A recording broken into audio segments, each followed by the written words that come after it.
This article is part of the Opinion Today newsletter. You can sign up here to receive the newsletter each weekday. When it comes to President Trump and race, there is a predictable cycle. He makes a remark that seems racist, and people engage in an extended debate about whether he is personally racist. His critics say he is. His defenders argue for an interpretation in which race plays a secondary role, such as, Haiti really is a worse place to live than Norway. It's time to end this cycle. No one except Trump can know what Trump's private thoughts or motivations are. But the public record and his behavior are now abundantly clear. Donald Trump treats black people and Latinos differently than he treats white people. And that makes him a racist. Is it possible to defend some of his racially charged statements by pointing out that something other than race might explain them? Sure.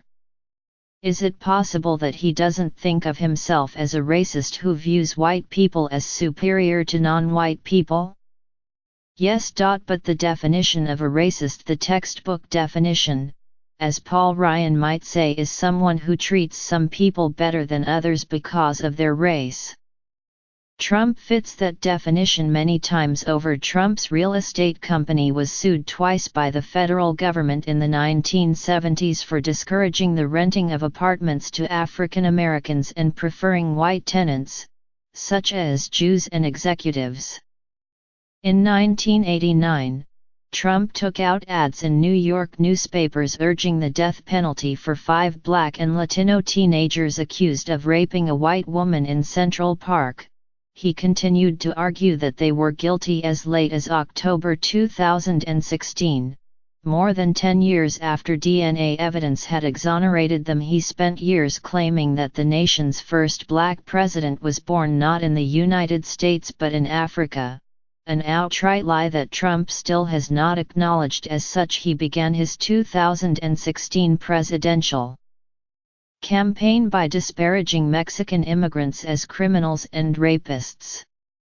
He has retweeted white nationalists without apology. He frequently criticizes prominent African Americans for being unpatriotic, ungrateful and disrespectful. He called some of those who marched alongside white supremacists in Charlottesville last August very fine people.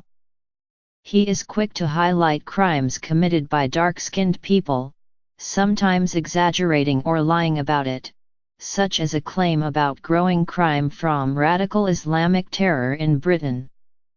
He is very slow to decry hate crimes committed against dark-skinned people, such as the murder of an Indian man in Kansas last year. At the White House yesterday, Trump vulgarly called for less immigration from Haiti and Africa and more from Norway. If you think this list is incomplete, email me at leonhardt@newyorktimes.com for more on this topic. Read my colleague Nick Kristof wrestling with the topic during the 2016 campaign. Here we have a man who for more than 4 decades has been repeatedly associated with racial discrimination or bigoted comments about minorities. He wrote, "While any one episode may be ambiguous, what emerges over more than 4 decades is a narrative arc, a consistent pattern, and I don't see what else to call it but racism."